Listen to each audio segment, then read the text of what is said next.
What's up, everybody? It's Jordan, and welcome to the Sports 200 Show. The draft is just a couple weeks away. In this video, I'll be doing a 7-round mock draft for the New England Patriots. So let's go ahead and get started here. This mock draft was from a mock draft simulator from Pro Football Network. The Patriots had the third pick in the draft, and they ended up taking Drake May, the quarterback out of North Carolina. Personally, I think Jaden Daniels is the better quarterback, and I think the Patriots should take Daniels over May, but he was not available. Washington took Daniels with the second pick overall, but to get the quarterback of the future, I don't do trades on these, but I could maybe see a scenario where New England maybe trades back to, let's say, 12 to 15, maybe around that range. Maybe the Vikings trade up with New England, and maybe New England maybe gets a quarterback like Bo Nix or maybe, Penix from Washington. But they get a nice quarterback here in Drake May with the third pick overall.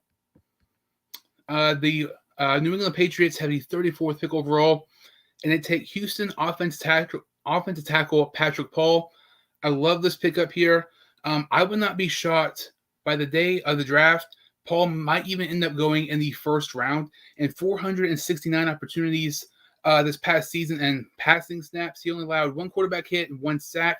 The Patriots need offensive line help. I mean, they need wide receiver help and a quarterback. The Patriots really need a little bit of everything.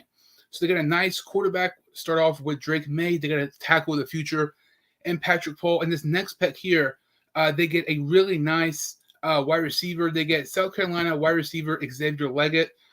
If Xavier Leggett is still available with the 68th pick overall, New England needs to be running and rushing to the podium to select Leggett.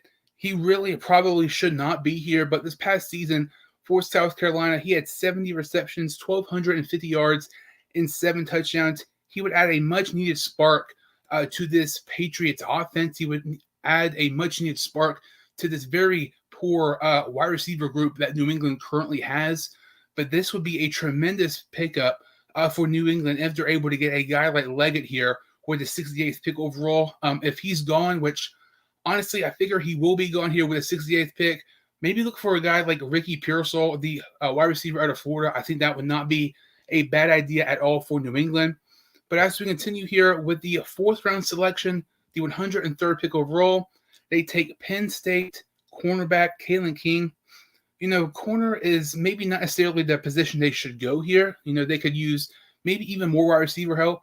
Maybe they should take a tight end here with the 103rd pick overall. But Kalen King is a guy who you just can't pass up. King had a terrible 40-yard dash at the NFL Combine, and it really, took a big hit on his draft stock. He was projected to go early second round, mid-second round. I'm seeing projections seeing go late third round, maybe even fourth round, as we see him being a 4th round pick here, the 103rd pick overall. But you cannot pass up on a guy like Kalen King when he's still available here in the 4th round. You got to take best player available. And, the Patriots have normally, been known to take best player available over team needs. You don't know how much, different that may be now with Bill Belichick no longer being the head coach for the Patriots here. But I really like this pickup here for New England. As we continue in the 5th round, they finally take a tight end. They take Iowa tight end Eric All. When you look at Iowa tight ends, it's crazy. It seems like every Iowa tight end for the most part has been very successful in the draft in the NFL. Noah Fant, Hawkinson, George Kittle. So why not take a chance on another Iowa tight end? Eric All. Maybe he's the next great, Iowa tight end. You never know. But I think this is a good pick here for New England. They need a tight end. All is the best tight end available.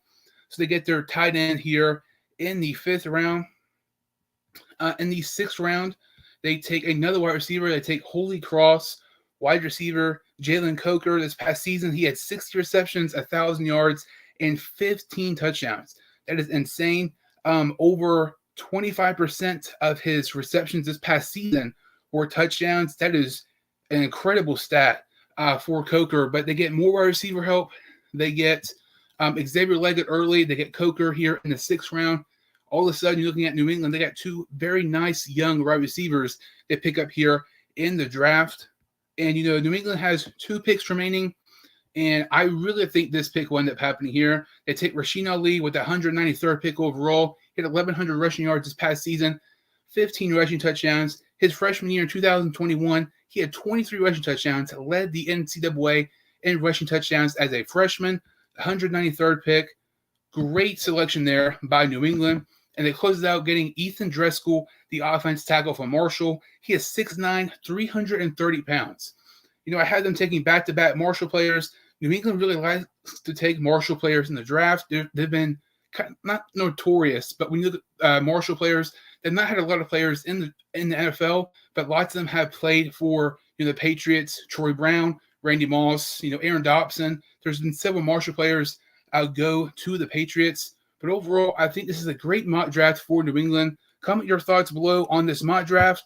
If you're new to the channel or if you've seen my videos before, make sure to like this video and subscribe to my channel. Thank you all so much for watching, and I will see you all next time on the Sports 2 Show.